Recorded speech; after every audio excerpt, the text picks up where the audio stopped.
minal fasahati wal bayani ma'utiya. Seandainya pun orang yang mampu menggambarkan sesuatu dengan fasih dan mampu menjelaskan dengan baik, dia tidak mampu menggambarkan hal tersebut.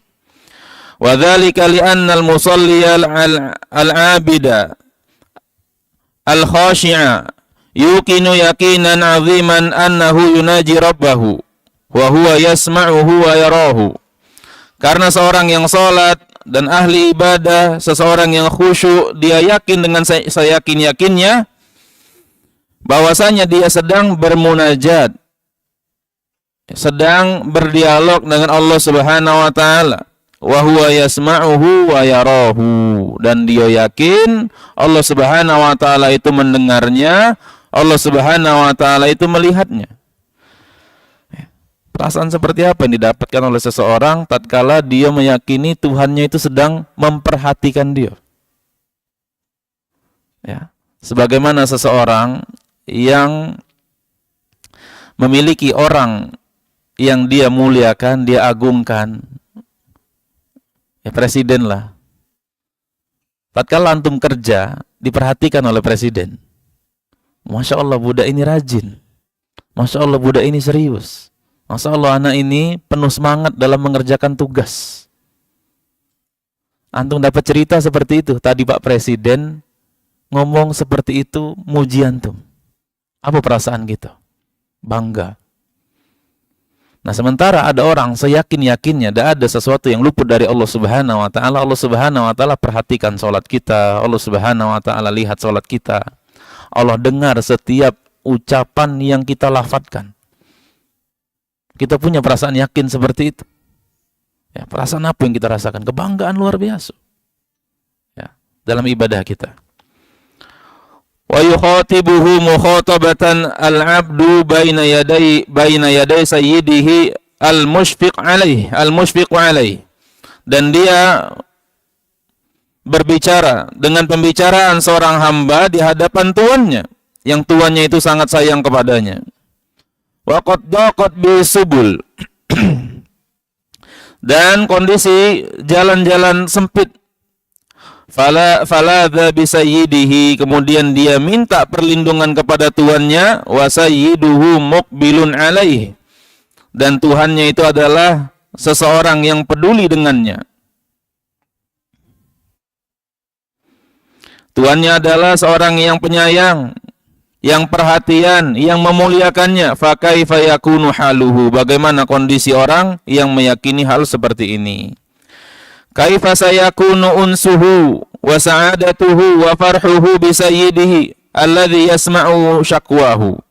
Bagaimana kondisi seseorang yang dia, bagaimana kondisi seseorang, kenyamanannya seperti apa, kebahagiaannya seperti apa terhadap tuannya yang mendengar setiap apa yang dia adukan. Nah, kalau antum ngadu, ya, diperhatikan oleh seseorang, antum senang. Anak kita ngadu kepada kita tentang permasalahan yang dihadapi, kita dengarkan dengan baik, senang deh. Istri kita, ya, cerita tentang sesuatu masalah yang sedang dia hadapi hari ini, kita perhatikan, senang deh. Demikian juga kondisi kita. Bagaimana perasaan seseorang yang dia, Allah Subhanahu wa taala mengetahui apa yang musibah, apa yang menimpa dia, dan Allah Subhanahu wa taala tugaskan malaikat-malaikatnya yang mulia hadir dalam salatnya, mendoakan untuknya setiap dia masuk ke dalam rumahnya. Kan setiap kita masuk, hadisnya seperti itu. Kalau seseorang masuk ke dalam masjid, niatnya pengen salat, maka dihitung oleh Allah Subhanahu wa taala, dia dianggap sudah salat sampai dia keluar. Kemudian malaikat di situ tugasnya doakan dia. Allahumma ighfir lahu, Allahumma arhamhu, Allah ampunilah dia, ya Allah sayangi dia. Alzim nafsaka kadzalika siyama thalathata ayyamin min kulli syahrin. Paksakan dirimu juga untuk mengerjakan puasa 3 hari dalam sebulan. Faqad thabata 'anin Nabi sallallahu alaihi wasallam annahu hatha 'ala siyamiha. Karena Nabi sallallahu alaihi wasallam memotivasi para sahabatnya untuk mengerjakan 3 hari puasa ini seperti hadis Abu Hurairah radhiyallahu an. Apa kata Abu Hurairah? Awsani khalili bi thalathin. Kekasihku sallallahu alaihi wasallam mewasiatkan kepadaku 3 hal. Siyamu thalathati ayyamin min kulli syahrin. Aku diwasiatkan agar berpuasa 3 hari dalam sebulan. Wa raq'atai duha, untuk mengerjakan salat duha. Wa an utira qabla an anam, dan aku juga diperintahkan oleh beliau untuk mengerjakan salat malam atau salat witir sebelum tidur. Ya, sederhana perintah Nabi SAW kepada Abu Hurairah. Kemudian dalam Sahih Muslim juga disebutkan Abu Darda juga diperintahkan yang demikian. Dan Nabi SAW juga memerintahkan Abdullah bin Amr bin As untuk puasa 3 hari dalam sebulan. Sum min kulli syahrin thalathata ayyam. Wahai Abdullah bin Amr, puasalah 3 hari dalam sebulan. Fa inna bi kulli hasanatin asyra amsalihha. Karena setiap kebaikan itu akan dilipat gandakan jadi 10. Fadzalika shaumud dahri. Jadi kalau kau puasa 3 bulan sehari, kau sama baik dengan puasa sepanjang tahun, kata Nabi. Ini karena apa? Karena Abdullah bin Amr pengen puasa setiap hari. Bayangkan, dia pengen puasa setiap hari. Jadi tidak katik hari tidak puasanya Abdullah bin Amr. Kemampuannya sampai titik itu. Kata Nabi SAW, puasa sampai 3 hari. Satu kebaikan itu dilipat gandakan 10. Artinya kalau engkau berpuasa 3 hari dalam sebulan, dikali 10 sama dengan 30. Itu sama dengan puasa sepanjang tahun, kan Nabi. Namun Abdullah bin Amr nolak. Ya, aku mampu lebih dari itu. Baru disarankan oleh Nabi naik level berikutnya, puasa Senin Kamis. Kata Abdullah bin Amr, aku bisa lebih dari itu. Kalau begitu kan Nabi SAW, puasa sehari lagi tidak. Ya, kemudian kata Abdullah bin Amr, wahai Rasulullah, aku mampu lebih dari itu. Lebih mampu, aku dari puasa Daud lebih mampu. Kata Nabi SAW, la soma liman soma dahar, kalau SAW. Tidak ada puasa bagi orang yang puasa sepanjang tahun. Tidak boleh. Ya. Sampai akhirnya saat akhir hayat, Abdullah bin Amr tetap melaksanakan puasa Daud, dan beliau agak sedikit berat. Namanya orang di usia tua. Dalam syariat kita, seseorang di usia tua, puasa Ramadan boleh diganti kalau tidak mampu dengan fidyah. Nah, ini puasa Daud. Nah, puasa Daud, beliau saat tua, beliau mengatakan, seandainya dulu aku mengikuti nasihat Rasulullah SAW berpuasa 3 hari dalam sebulan. Ya. Artinya Abdullah bin Amr dari sisi ini, para sahabat punya kebiasaan kalau sudah megang satu amal, itu sampai mati tidak ditinggal. Dari muda biasa puasa Daud, sudah sampai mati puasa Daud. Masya Allah. Ya. Fandur ila kathrati ma awsa nabiyina sallallahu alaihi wasallam. Perhatikanlah betapa seringnya Nabi kita Muhammad sallallahu alaihi wasallam mewasiatkan kepada para sahabat untuk berpuasa 3 hari setiap bulan. Fala yanbaghi lana an nuqassira fil amali bima awsa bihi sallallahu alaihi wasallam. Maka sudah seharusnya juga bagi kita untuk tidak meremehkan, untuk tidak kekurangan dalam mengerjakan sesuatu yang telah diwasiatkan Nabi sallallahu alaihi wasallam. Kemudian kata penulis di sini, tadi sholat punya target berapa sehari, puasa sebulan punya target juga. Berikutnya adalah paksa dirimu untuk membaca Al-Quran. Ya, punya target harian. Kalau di sini beliau sebutkan qira'atu nisfi juz'in fi qiyamil lail. Baca setengah juz saat sholat malam. Berat ini?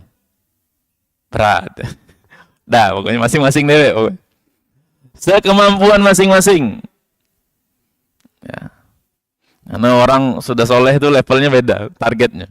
Minimal itu targetnya beda, punya target minimal. Dan sebenarnya bisa kita lakukan dengan cara lihat mushaf. Ya, Jadi antum HP itu dimanfaatkan jangan lagi dihisap di akhirat, cuman kita isinya nyingok sosmed. Ini dihisap di akhirat isinya HP kita ini sosmed gitu. Kita pakai untuk sholat. Antum sholat Jumat sambil nunggu khotib, pegang HP. Paling dijingok uang, enggak apa-apa, ngidup ke sunnah. Ya, kalau nanya ngomong, tadi baca Quran. Bukan sedang buka sosmed. Bukan sedang lihat Instagram saat sholat tadi. Tapi baca Quran. Ya, baca Quran benar. Kalau mungkin antum menganggap kalau pegang mushaf berat, sulit. Ya, karena mushaf itu yang kecil kadang-kadang kita tidak baca, kalau yang besar tidak bisa masuk kantong. Jadi bingung naruh mana ini pas naruhku. Jadi pegang HP. Demikian juga saat sholat malam, demikian juga saat antum itikaf. Buka, baca. Lewat HP boleh. Ya, nanti saat ruku tinggal kantongi. Itu dimudahkan. Jadi bisa seandainya kita pengen setengah juz, bisa. Artinya kita siapkan baca 10 halaman. Ya. Nah, kata beliau, targetkan seperti itu. Wa qira'atu juz'in fi ghairi qiyamil lail. Dan baca satu juz yang lain, setengah juz yang lain. Baca satu juz selain salat malam. Jadi sehari sejuz setengah kalau standar beliau. Wa in zitta fahuwa afdol. Kalau kau tambah lagi tuh afdol. Kita ngomong kurang ya. Jadi kita kurangi. Lalu apa buahnya kita buat kebiasaan-kebiasaan seperti ini? Kata beliau, waltizamuka bimiqdarin muhaddidin fil ibadati lahu thamaratun katsiratun. Kebiasaan kita membuat target-target ibadah seperti ini itu memiliki buah yang banyak. Seperti berikut ini. Yang pertama adalah az-ziyadatu fil iqbali ala ta'at. Menambah kepedulian kita dalam menaati Allah Subhanahu wa taala. Haitsu satazidu min miqdariha ma'a mururil ayyami gharbatan wa hubban. Karena semakin lama kita melaksanakan hal-hal seperti ini, seiring waktu semakin bertambahlah rasa cinta kita. La takallufan wa ikrahan. Bukan lagi perasaan beban dan berat.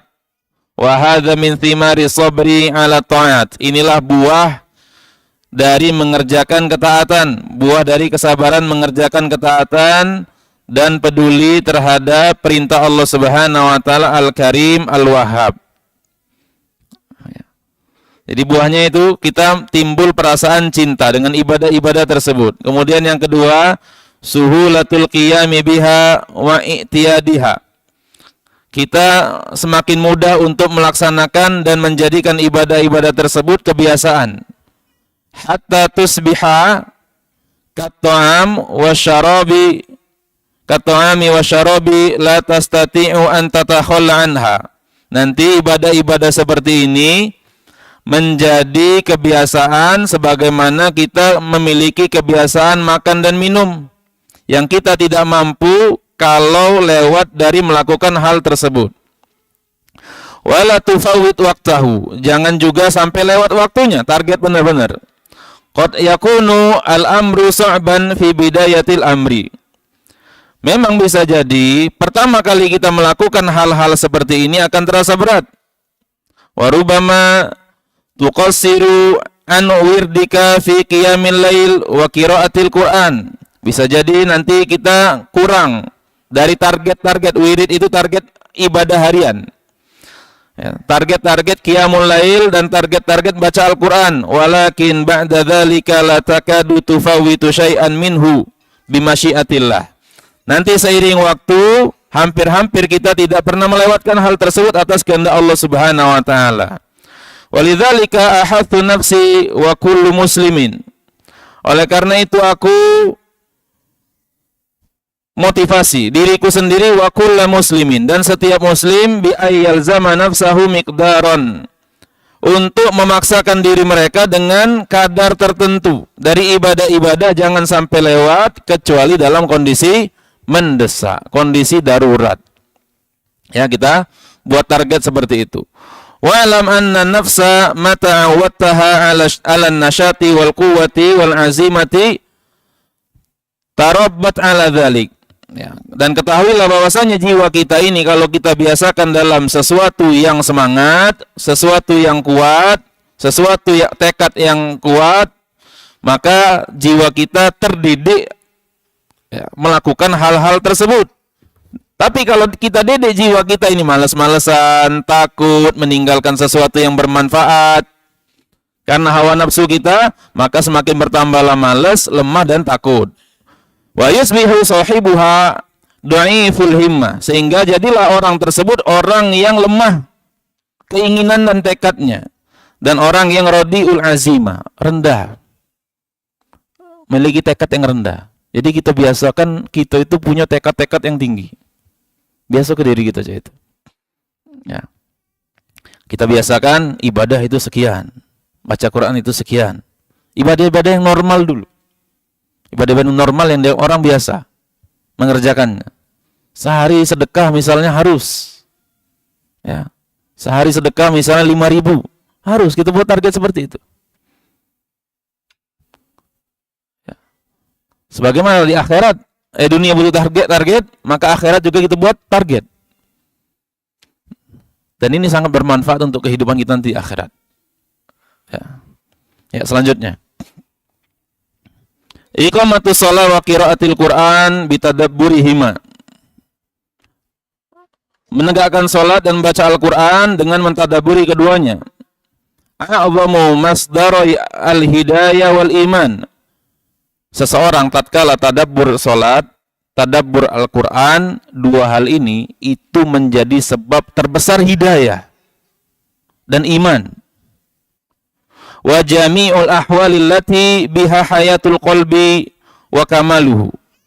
Dan ini menjadi sebab yang mengumpulkan sifat-sifat keimanan yang menghidupkan hati dan menjadikan hati sempurna. As-salatu hiya amududdin. Salat adalah tiang agama.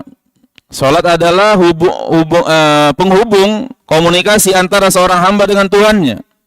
Dan salat adalah sesuatu yang pertama kali dihisab dari seorang hamba oleh Allah Subhanahu wa taala nanti di akhirat. Salat adalah momen komunikasi seorang hamba dengan Tuhannya. Wa hiya a'zamul aqwa wa aqwa asbabis sa'adah. Salat adalah sebab terbesar dan sebab paling kuat kebahagiaan seorang muslim. Ya. Kelezatan, dia merasakan kelezatan keimanan, keyakinan, harap dan cintanya kepada Tuhannya. Ya. Salat itu menyebabkan seseorang merasakan nikmatnya tawakal, nikmatnya khusyuk, nikmatnya tunduk kepada Allah, nikmatnya beribadah kepada Allah, dan dia adalah aqrabu wasilatil zuhdi. Ya. Wasilah terdekat untuk mewujudkan seseorang jadi zuhud di dunia dan merasakan keagungan Allah Subhanahu wa taala, rindu hatinya dengan surga Allah Subhanahu wa taala, rasa takut kepada nerakanya dan hukuman Allah Subhanahu wa taala. Jadi seperti ini, Pak.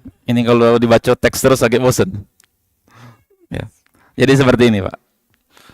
Jadi kenikmatan ada dua. Ada kenikmatan jasmani, ada kenikmatan rohani. Nah, kenikmatan jasmani ini kemampuan seseorang menikmatinya itu seiring usia dia bertambah. Semakin turun kemampuan fisiknya, semakin lemah juga kemampuan dia menikmati kenikmatan jasmani. Ya. Misal, di usia 30 tahun, kita makan gula itu biasa, Be. Ya. Usia 40, 50, 60, mulai gitu, wah, gula. Naik kolesterol, makan daging kambing pegel-pegel leher. Ya. Sehingga semua kenikmatan jasmani apapun bentuknya, sebut apa? Sebut apapun. Itu kemampuan kita menikmatinya akan turun seiring fisik kita melemah.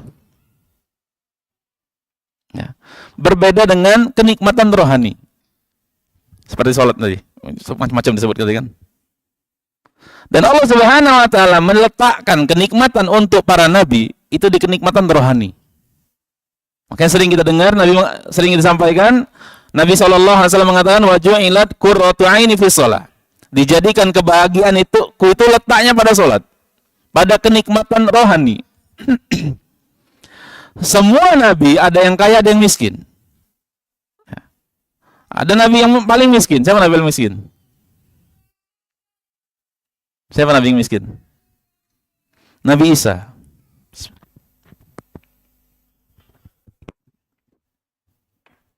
Ya, Nabi Isa alaihi salam. Beliau tidak punya rumah. Nabi Isa tidak punya rumah. Makanya disebut Al-Masih. Ya, karena beliau mengembara di dunia. Nomaden lah bahasa kita. Sehingga disebut Al-Masih. Kakinya ngusap bumi. Apakah Nabi Isa tidak bahagia? Bahagia. Allah Subhanahu wa ta'ala letakkan kebahagiaan orang-orang soleh itu bukan di nikmat jasmani. Ya. Sampai Syekhul Islam Ibnu Taimiyah rahimahullah mengatakan, inna fid dunya jannatan lam yadkhulha man lam inna fid dunya jannatan lam yadkhul jannatal akhir man lam yadkhulha lam yadkhul jannatal akhirah.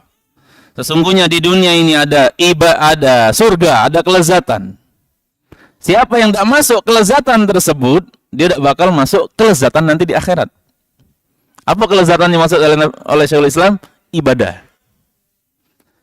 Nah, kelezatan rohani ini itu dilatih. Seseorang sholat itu dilatih, kita nikmati sholat. Tidak dia tiba-tiba.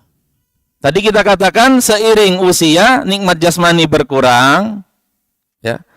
Kalau orang nanti di usia tua baru dia melatih nikmat rohani, susah. Karena nikmat ini tidak bisa tiba-tiba, aduh, aku lah tua sekarang, pengen ke masjid, pengen sibuk ibadah. Apakah dia langsung ngerasa nikmat? Tidak.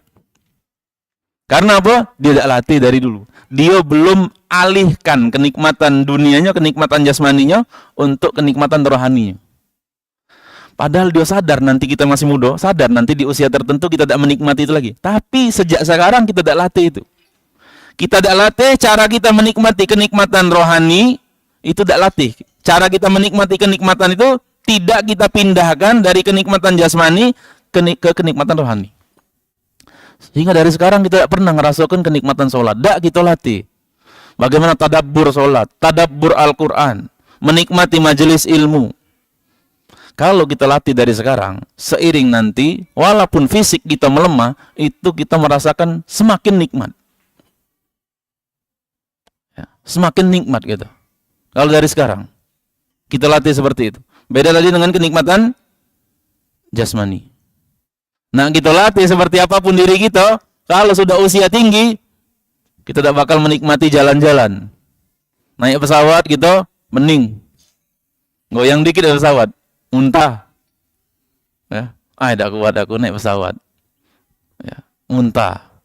Itu kenikmatan jasmani. Oleh karena itu sejak sekarang berpikirlah mengalihkan kenikmatan itu. Ya, latih nikmatan. Seperti disebutkan di sini, bahwasanya sholat itu sebab terkuat kebahagiaan. Tadi disebutkan.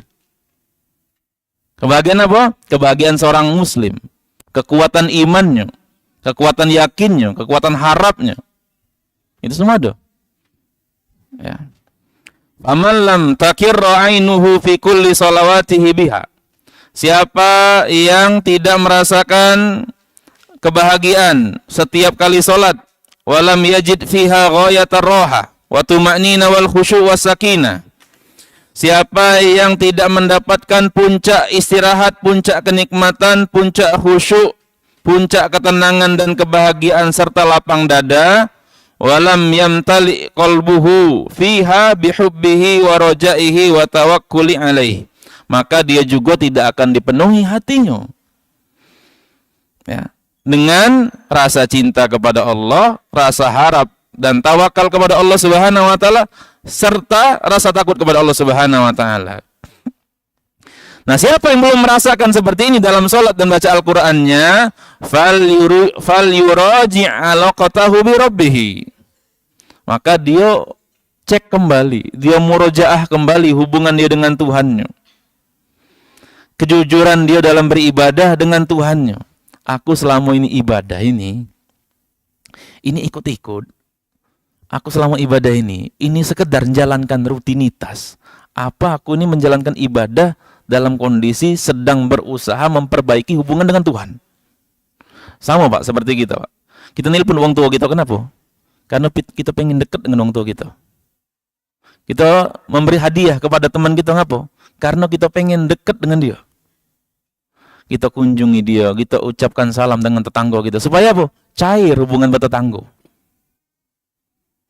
Nah, tatkala seseorang melakukan ibadah, niatnya cuma untuk rutinitas, formalitas, senyum dengan tetangga tadi formalitas, negur aja formalitas, ya tidak berbuah itu keakraban.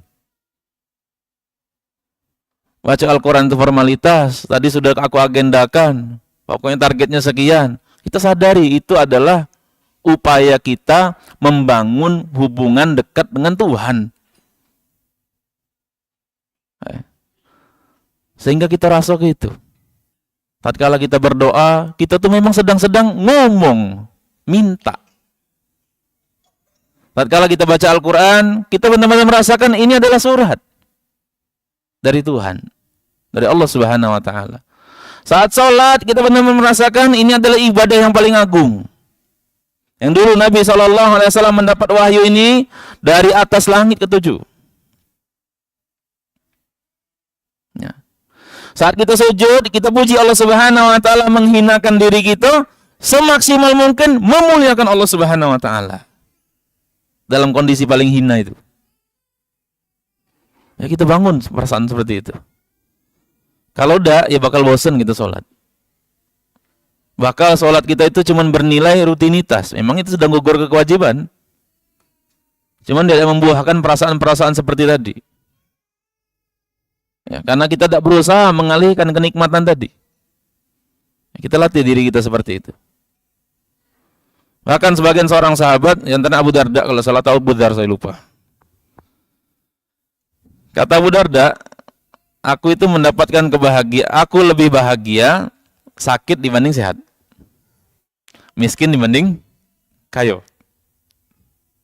Macam mana bisa jadi itu? Ya. Karena kekayaan dan kemiskinan ini semua ujian dari Allah Subhanahu wa Ta'ala. Kekayaan itu melahirkan ibadah apa?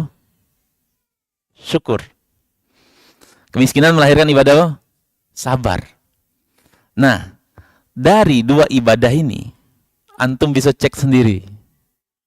Kapan antum lebih dekat dengan Allah? Saat antum bersyukur atau saat bersabar? Ya. Saat syukur, antum merasa, ya Allah, nangis dah antum.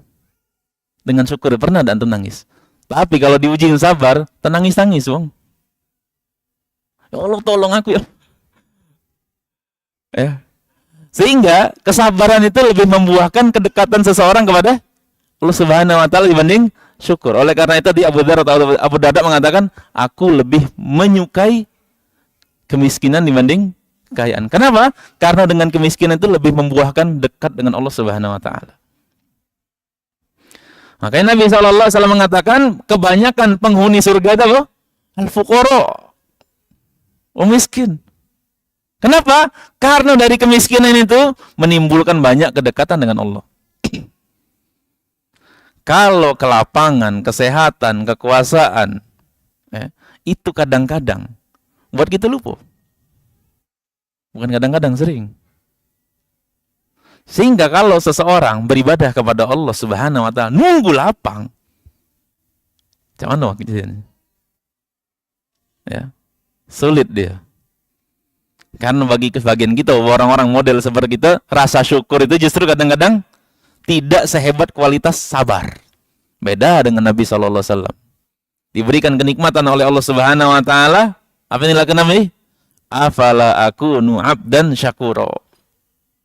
Salat sampai kaki pecah. Itu syukurnya Nabi melahirkan kedekatan. Ya. Sehingga orang tatkala dapat nikmat itu jarang. Tatkala syukur dia meningkatkan ibadah. Aku nak rajin sholat malam. Ya. Syukur kepada Allah Subhanahu, jarang. Tapi kalau dipepet, ya, rezeki sempit, akhir bulan mendesak, oh laporan dulu malam ini. Ibadah sabar melahirkan kedekatan dengan Allah Subhanahu wa taala. Sehingga tadi kata sahabat, aku lebih senang kemiskinan dibanding kekayaan, sakit dibanding sehat. Maksudnya itu, ya. Sampai bisa memikirkan seperti itu. Nah, demikian nanti pada Isya insya Allah kita lanjutkan kembali.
Ya, kembali kita lanjutkan.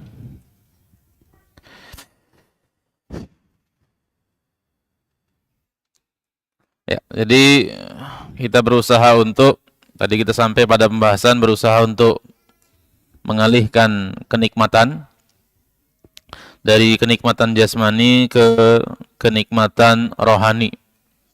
Jadi kita latih diri kita untuk menikmati majelis ilmu. Kita latih diri kita untuk menikmati sholat kita, menikmati membaca Al-Quran, dan menikmati ibadah-ibadah yang lain, misalnya ibadah sedekah. Ya, kita nikmati ibadah-ibadah tersebut. Karena Allah Subhanahu wa taala memiliki nama Asy-Syakur, yaitu yang Maha bersyukur.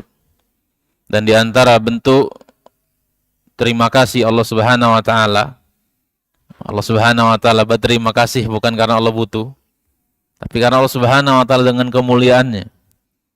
Allah Subhanahu wa taala Al-Latif, yang Maha detil.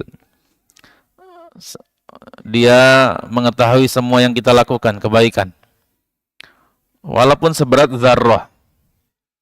Dan di antara hikmah dari Allah Subhanahu wa taala memiliki nama Asy-Syakur, yaitu tatkala kita melakukan apapun bentuk ibadah, maka Allah Subhanahu wa taala akan berterima kasih dengan memasukkan kebahagiaan di hati kita setelah kita melaksanakan ibadah atau saat kita melaksanakan ibadah. Makanya seseorang yang melakukan sedekah secara nominal, hartanya kan kurang. Tapi dengan dia mengeluarkan tadi, dia merasa bahagia, merasakan kenikmatan. Itulah buah dari nama Allah Subhanahu wa taala Asy-Syakur. Nah, artinya dalam setiap ibadah itu terdapat segala macam bentuk kebahagiaan. Nah, karena di situ ada bentuk kebahagiaan, ya kita cari. Ya, kita nikmati ibadah tadi, kita berusaha, kita latih. Memang kita sulit menemukan itu di awal-awal. Sulit kita menemukan kenikmatan membaca hadis, kenikmatan membaca Al-Quran, kenikmatan ngaji, kenikmatan sholat, sulit. Tapi karena kita ingat, tidak mungkin Allah Subhanahu wa taala tidak masukkan kebahagiaan sementara dia punya nama Asy-Syakur. Ya, kita berusaha. Nah, apalagi di buku ini dijelaskan, salah satu sebab terbesar datangnya semua ibadah-ibadah hati termasuk kebahagiaan tadi adalah sholat dan baca Al-Quran. Kok malah dalam ibadah yang punya peluang terbesar untuk mendatangkan itu, kita malah hilang. Ya. Oleh karena itu kita cari kenikmatan dalam sholat dan membaca Al-Quran tersebut. Nah, diumpamakan oleh penulis di sini, wa'lam anna kulla alatin masnu'atin labudda an tu'rida ala sani'iha bainal hin wal akhir. Ketahuilah bahwasanya setiap alat yang diciptakan, maka dia harus nanti dihadapkan pada penciptanya kapanpun waktunya. Ya, entah setelah diciptakan atau direview ulang, ada seperti itu. Agar diperiksa oleh si pencipta, dikoreksi, wa yuzilu ma fasada minha, dicek mana yang rusak. Karena ada uji coba. Jadi barang sebelum keluar kan ada uji coba. Mobil listrik dulu kan berapa tahun uji cobanya? Terus sampai sekarang di-review terus. Supaya dikembangkan, diperbaiki lagi, dibikin lebih maju lagi. Semua seperti itu. Wa yumiddaha bima yuslihaha wa yutilu amaddaha, sehingga makin panjanglah umur dari benda tersebut, ya, dan semakin baik kondisinya. Wa nahnu na'ridu qulubuna fil yaumi khamsa marrat 'alal aqal. Dan kita setiap hari minimal menghadapkan hati kita kepada penciptanya 5 kali. Ya. Tujuannya apa? Untuk memperbaiki apa yang ada dalam hati kita. Ya, berupa penyakit-penyakit hati. Wa yumidduha bil imani wa sa'adah. Kemudian dimasukkanlah ke dalamnya, diperpanjang keimanan dan kebahagiaan. Dipenuhilah hati kita tadi dengan rasa cinta yang sebenarnya kepada Allah, rasa harap, tawakal, takut, dan inabah. Dan sifat-sifat yang lain merupakan sifat keimanan. Allati laulaha la fasadal qalbu fasadan la yurja bur'uhu.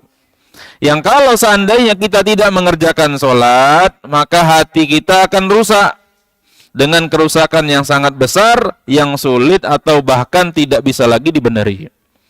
Ya, tadi barang tadi. Tidak ada review ulang. Kalau sudah cetak setahun, 2 tahun, tidak ada review. Dia rusak, ya udah ketahuan. Nah, sementara kita, momen kita untuk memperbaiki hati itu diberikan oleh Allah Subhanahu wa taala 5 kali sehari. Kita tidak memanfaatkan momen itu. Kita anggap ini rutinitas, inilah jadwal. Namanya azan zuhur ya sholat. Ya, namanya subuh bangun, muslim sholat. Ya bagus di situ. Tapi ibadah kita hanya sekedar pada level menggugurkan kewajiban. Bukan tujuannya adalah untuk memperbaiki hati kita. Fala yumkin liqalbin ayam ridho wa yasda'u wa yasda'a wa yahraba. Tidak mungkin hati seseorang akan mengalami sakit, akan berkarat dan akan roboh. Sementara pemilik hati tersebut senantiasa mengecekkan hatinya kepada penciptanya sendiri sehari 5 kali. Fayuhdhihi, sehingga sang pencipta tersebut memasukkan pada hati tadi gizi-gizi hati. Wa yuzakkihi. Wa yuzakkihi itu zakat, artinya nama. Nama itu berkembang. Hatinya tadi level keimanannya seperti ini dikembangkan oleh Allah Subhanahu wa taala jadi ini. Karena kita sholat. Ya. Berkembang keimanan kita. Wa yutahhiruhu. Kemudian disucikan oleh Allah Subhanahu wa taala. Nah, itu fungsi sholat. Pernah tidak kita merasakan sholat itu fungsinya? Ya. Sadar atau tidak kita bahwa sholat itu fungsinya seperti itu. Selama puluhan tahun kita ngerjakan sholat. Ya. Nah, sekarang kita sadari bahwa fungsi sholat itu seperti itu. Makanya Allah Subhanahu wa taala meletakkan sholat itu waktunya masing-masing. Ya. Inna sholata kanat kitaban mawquta. Inna sholata kanat lil mu'minina kitaban mawquta. Sungguhnya sholat itu bagi orang-orang yang beriman ada waktu-waktu yang sudah ditetapkan. Subuh waktunya ini, zuhur waktunya ini. Nah, pada Allah Subhanahu wa taala dekat ke. Habis subuh, zuhur itu cuma waktu duha coba. Ya. Atau digabung sekaligus segala-galo. Sejam sekali sholat. Allah masuk zuhur, sejam kemudian asar, sejam kemudian maghrib, kemudian ngapa? Karena Allah Subhanahu wa taala tahu. Ya. Letak-letak kapan seseorang itu perlu menyodorkan hatinya untuk diperbaiki. Subuh bangun tidur. Sebelum jasmaninya merasakan kenikmatan jasmani, diberikan oleh Allah Subhanahu wa taala asupan rohani dengan salat. Dia ingat Tuhannya. Ya, dia bermunajat kepada Allah Subhanahu wa taala. Dia bekali hatinya untuk menghadapi hari. Kemudian kita sibuk dengan pekerjaan kita sampailah zuhur. Kita diberikan oleh Allah Subhanahu wa taala kesempatan lagi untuk memperbaiki hati kita lagi. Kemudian masuklah asar. Ya, saat sore diberi lagi kesempatan oleh Allah Subhanahu wa taala untuk memperbaiki hati kita lagi. Masuk maghrib, masuk isya, kemudian setelah itu kita tidur. Panjang waktu. Makanya sholat pada waktunya itu lebih utama dibanding jamak. Tujuannya apa? Tujuannya ini untuk memperbaiki hati kita. Saat seseorang yang idealnya setiap jam sekali dalam konteks produktivitas yang tinggi dari subuh sampai zuhur, tinggi produktivitas kita. Kemudian asar, itu kondisi kita fisik melemah. Kita jamak waktu zuhur gabung sama asar. Lama kita ketemu maghrib, baru memperbaiki hati kita. Ya. Makanya jamak itu rukhsah, bukan afdoliyah. Beda dengan qasar. Qasar afdoliyah. Tapi kalau jamak Itu rukhsah, cuman kebolehan saja, keringanan saja. Bagi orang-orang yang memiliki kondisi tertentu. Ya. Jadi tidak mungkin hati kita akan sakit, berkarat dan beroboh. Kalau seandainya kita senantiasa kita cek ke Allah, ya Allah tolong cek, perbaiki. Ya, yuzakihi wa yughfihi wa yutahhiruhu. Allah Subhanahu wa taala berikan gizi lagi hati kita. Allah Subhanahu wa taala tumbuhkan sel-sel yang mati lagi, atau Allah Subhanahu wa taala kembangkan dari yang sudah hidup ini ditumbuhkan sehingga hati kita semakin hari semakin besar. Daya tampung kita terhadap keimanan semakin banyak. Karena hati kita ditumbuhkan oleh Allah Subhanahu wa taala. Beda wong hatinya kesempit terus. Ngadep masalah dikit dia ribut. Perhatikanlah. Orang yang ngaji nanti dia akan bertambah ngadepi musibah di level tertentu. Ini dulu aku ngadepi musibah ini be. Sekampung tahu sudah. Sekarang tidak aku simpen. Karena hatinya bertumbuh sudah. Ya, itu fungsi sholat. Ya, jangan kita lupakan. Itu adalah fungsi di antara hikmah Allah Subhanahu wa taala mensyariatkan sholat untuk kita. Wa man shalla wa huwa ghafilun wa syaridu dzihni. Barang siapa yang sholat sementara dia lalai, syaridu dzihni, pikirannya lari kemana-mana. Walam yatama'an fi salati wa ma yaqulu fiha. Dan dia tidak mantap dalam sholatnya dengan apa yang dia katakan. Lam yu'rid qalbahu. Dia tidak cekkan hatinya kepada Allah Subhanahu wa taala untuk diperbaiki. Fa anna liqalbihi ayyusliha wa yutahhira. Anna kaifa. Bagaimana bisa hatinya tadi akan diperbaiki dan disucikan? Makanya kita bolak-balik sholat, wong kadang-kadang tetap tidak taat, tidak menambah iman kepada Allah Subhanahu wa taala. Dia ini rajin sholat, tapi masih maling lah misalnya.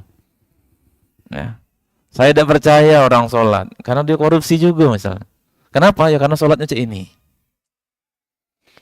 Bukan sholatnya yang salah. Saat dia ngerjakan sholat itu, dia yang salah. Hatinya lalai. Dan saat kita sholat itu memang luar biasa godaan kita. Bahkan kita saat sholat itu nyusun itinerary gitu ya. Kegiatan hari ini. Habis sholat ini, habis ini, habis ini. Kita susun kegiatan sehari kita dalam kondisi sedang ngerjakan sholat. Gimana sholat kita berkualitas? Dan kita kadang-kadang sibuk ngobrol dengan diri kita dewe saat sholat. Ya, itu setan memang peluangnya luar biasa saat kita sedang ngerjakan sholat. Walaqad kanat as-salatu mafza'an li ahli iman wa rahatihim. Dan sungguh sholat itu adalah mafza'an, tempat berlindung dari ketakutan bagi orang-orang yang beriman dan tempat istirahat mereka. Wa qurrata uyunihim, tempat kebahagiaan jiwa mereka. Walidzalika kanu yusalluna fil yaumi sa'atin tawilatan lailan wa naharon. Oleh karena itu wajar saja mereka kalau mengerjakan sholat dalam sehari sa'atin tawilah. Mereka mengerjakan berjam-jam dengan waktu yang panjang, siang dan malam. Wala yuhibbuna ayyan qati'u anha, dan mereka tidak senang berpisah dari sholatnya. Illa lima labudda lahu minhu, kecuali karena keharusan yang harus mereka kerjakan. Ada kewajiban, ngantor dan lain-lain. Wala yakadu ahaduhum yufakkiru bi syai'in minad dunya ta'ziman lillah. Sampai-sampai di antara mereka tidak memikirkan dunia dalam sholatnya. Karena apa? Mengagungkan Allah. Kama qala Mujahid, sebagaimana ucapan Mujahid bin Jabr rahimahullah, murid dari Abdullah bin Abbas.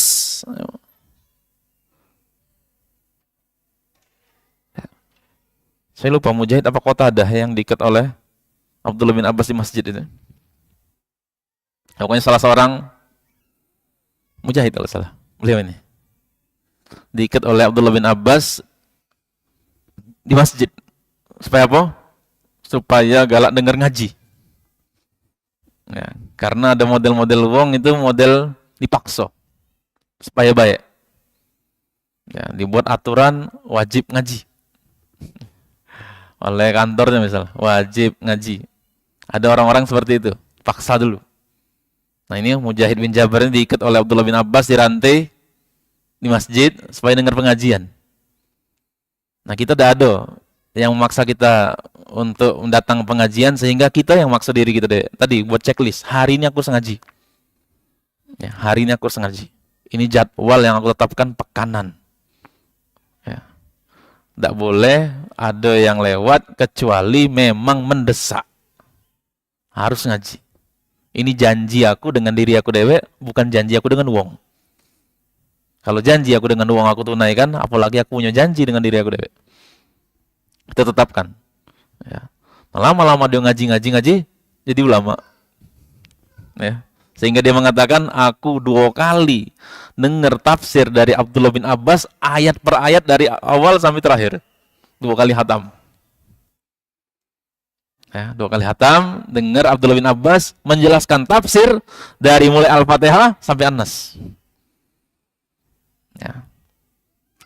Mujahid bin Jabir mengatakan, kana al-ulama'u idza qama ahaduhum ila salatihi. Para ulama kalau mereka mereka berdiri mengerjakan salat mereka, khafar rahman, mereka takut kepada Allah Subhanahu wa taala ayyashudda basarahu ila syai'in. Mereka takut Allah Subhanahu wa taala yang Maha Penyayang itu akan mengikat pandangan mereka dengan sesuatu sehingga mereka tidak fokus. Takut. Awal tafitu, atau mereka pikirannya meleng-meleng. Pandangan mereka juga melihat pada sesuatu. Aw yuhadditsu nafsahu bi syai'in min amri dunya. Ya. Mereka takut dengan Allah Subhanahu wa taala yang Maha Penyayang, nanti diri mereka ini ngobrol dengan diri mereka dewe. Nah, ini sering kita dapati. Kita ngobrol dengan diri kita sendiri. Lintasan-lintasan pikiran itu kita jawab dewe. Pikirannya terlintas, kita lanjut ke mana ceritanya nih. Baru kita sadar. Nah, ini yang kita bahas kemarin ucapan Al-Imam Ibnul Qayyim rahimahullah. Jadi ini level salat yang ketiga, ya, level salat orang yang ketiga. Itu dia berjuang, mujahid wa musolli. Dia berjuang dan dia orang yang salat. Ya. Dari urusan dunia illa nasiyan hatta yansorifa, kecuali karena lupa. Nah, kondisi perasaan khawatir ini akan terus ada pada diri mereka hatta yansorifa, sampai mereka ninggalkan selesai sholat. Jadi mereka menggabungkan perasaan takut, roja dan khauf dalam sholatnya. Wa min a'zami wa aqwa asbabi sa'adatil muslim, dan diantara sebab yang paling besar, yang paling kuat untuk menjadi kebahagiaan bagi seorang muslim, kelezatannya dan kebaikan hatinya adalah yang berikutnya adalah membaca Al-Quran dengan tadabbur. Ya.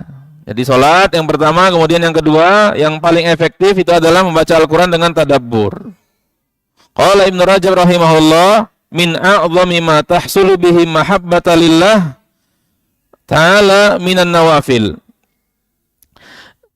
Salah satu yang terbesar untuk mendatangkan kecintaan Allah Subhanahu wa taala dari amalan-amalan yang sunat adalah membaca Al-Qur'an. Wa khususan ma'at tadabbur, lebih khusus lagi kalau disertai tadabbur. Ya. Nah, tadabbur ini banyak upaya. Bisa kita baca pengajian seperti ini, nah. Pengajian, ngaji tauhid, ngaji asma wa sifat. Tatkala baca Al-Quran, kita teringat pernah dijelaskan, oh cek ini. Teringat, oh neraka seperti ini. Ya. Teringat macam-macam tatkala kita baca Al-Quran. Dengan cara kita baca tafsirnya, baca terjemahnya. Syukur-syukur kita bisa bahasa Arab. Ya, sehingga kita menjemput itu. Tatkala kita orang baca Al-Quran, kita langsung ngerti, oh ini artinya kalimatnya ini, kemudian kita terbayang macam-macam tentang yang berkaitan dengan apa yang dibaca. Itu akan menimbulkan keimanan yang luar biasa. Ya. Sampai sebagian orang kadang-kadang ceramah yang panjang itu beda ya dengan dengar murotal. Karena dengar murotal itu juga nasihat langsung, karena dia ngerti artinya. Dan itu nasihat langsung dari Allah Subhanahu wa taala. Al-Imam Ibnul Qayyim rahimahullah, La syai'a anfa'u lil qalbi min qiraatil Qur'an bitadabbur wa tafakkur.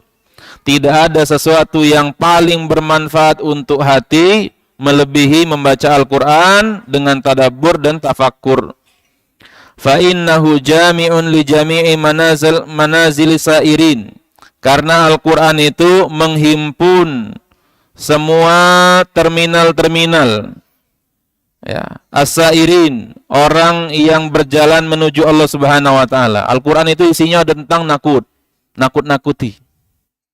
Sehingga tatkala baca ayat seperti itu kita berhenti di terminal nakut-nakuti.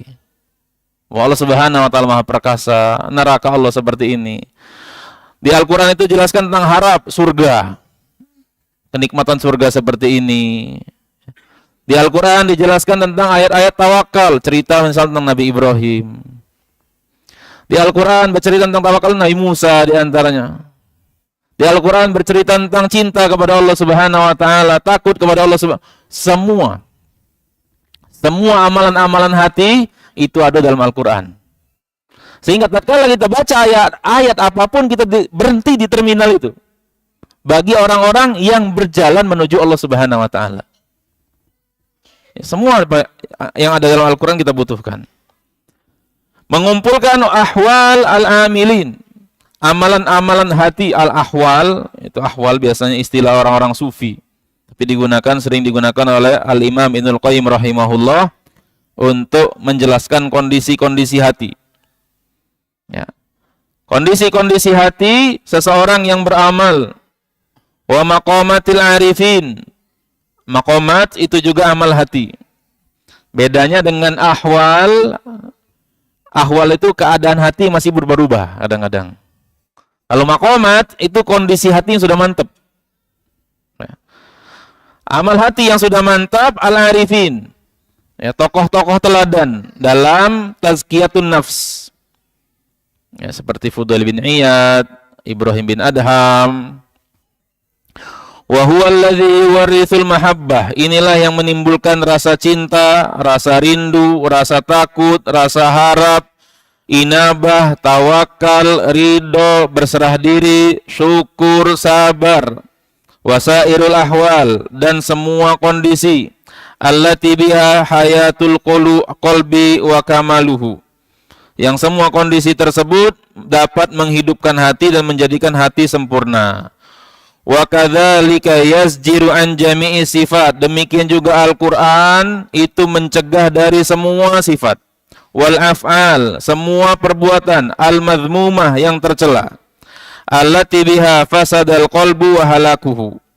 Yang menyebabkan hati itu menjadi binasa dan rusak.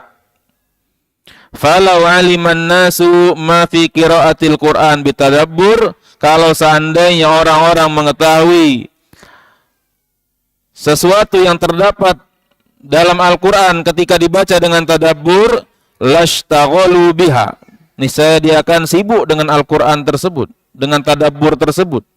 An kullin ma siwa, dari segala sesuatu yang ada. Ya, makanya sering kita sampaikan kisah para sahabat tatkala membaca Al-Quran, ya, mereka sampai luka, sampai tidak peduli dengan kondisi. Kadang-kadang bahkan anak Fudail bin Iyad namanya Ali itu meninggal tatkala dengar Al-Quran. Ya, memang kondisi tabi'in tentu berbeda dengan kondisi para sahabat. Para sahabat itu mereka tadabbur, tapi kondisi keimanan hatinya kuat. Seperti Umar sampai demam cuman. Sampai demam. Antum bingung mungkin kalau cerita ini. Cerita Fudail bin Iyad dan anaknya Ali bin Fudail. Antum bingung pasti kalau dengar cerita itu. Sampai Fudail bin Iyad itu hati-hati baca Al-Quran di rumah. Hati-hati kalau didengar oleh anaknya. Takut, kenapa? Takut anaknya nanti dengar ayat tertentu sakit. Dan akhirnya tatkala Fudail bin Iyad lupa baca ayat tertentu, anaknya meninggal. Karena baca dengar Al-Quran. Ya, itu kondisi hati para tabi'in tentu tidak sekuat hati para sahabat. Ya. Kalau sampai cerita seperti mungkin belum sampai level sebagian orang tidak nyambung ya. Tidak nyambung ya. Kok bisa? Ya? orang. Ya, seperti Umar bin Khattab bisa demam. Ya, kita bingung, kok bisa orang itu demam dengar Al-Quran. Ya. Dan sebagian mereka takut. Padahal mereka orang-orang yang kuat. Mereka adalah wali-wali Allah Subhanahu wa Ta'ala. Oleh karena itu kita berusaha, karena dijelaskan bahwasanya ada dua pokok amalan yang sangat besar peluangnya untuk memperbaiki hati kita kejar di situ. Yaitu salat dan membaca Al-Quran. Ya, kita berikan porsi khusus untuk dua ibadah yang agung ini. Jangan sampai sehari, kalau sholat wajib jelas, jangan sampai sehari kita luput dari membaca Al-Quran. Ya, kita buat target. Semoga Allah Subhanahu wa Ta'ala membimbing kita, memudahkan kita, dan memberi semangat kita untuk mengamalkan apa yang sudah kita ketahui. Demikian mungkin apa yang bisa saya sampaikan pada kesempatan malam hari ini. Dan insya Allah pekan depan dan 2 pekan berikutnya kita libur ya, karena saya insya Allah safar umroh. Jadi kalau bisa kita tinggal di sana ya. Kita tentu menginginkan berada di sana, tapi ya kita hanya bisa mampu untuk beberapa saat saja di sana. Dan saya secara pribadi tentu butuh untuk ngecas ya, untuk ngecas juga diri karena banyak kekurangan, sering nasihati orang. Bisa jadi kita kadang lupa memperbaiki kondisi diri kita sendiri, dan mudah-mudahan kesempatan tersebut untuk momen untuk ngecas. Jadi 2 pekan libur dulu ya. Sebagaimana anak-anak sekolahan biasanya kalau libur itu senang ya. Demikian, kalau ada yang ingin disampaikan silahkan.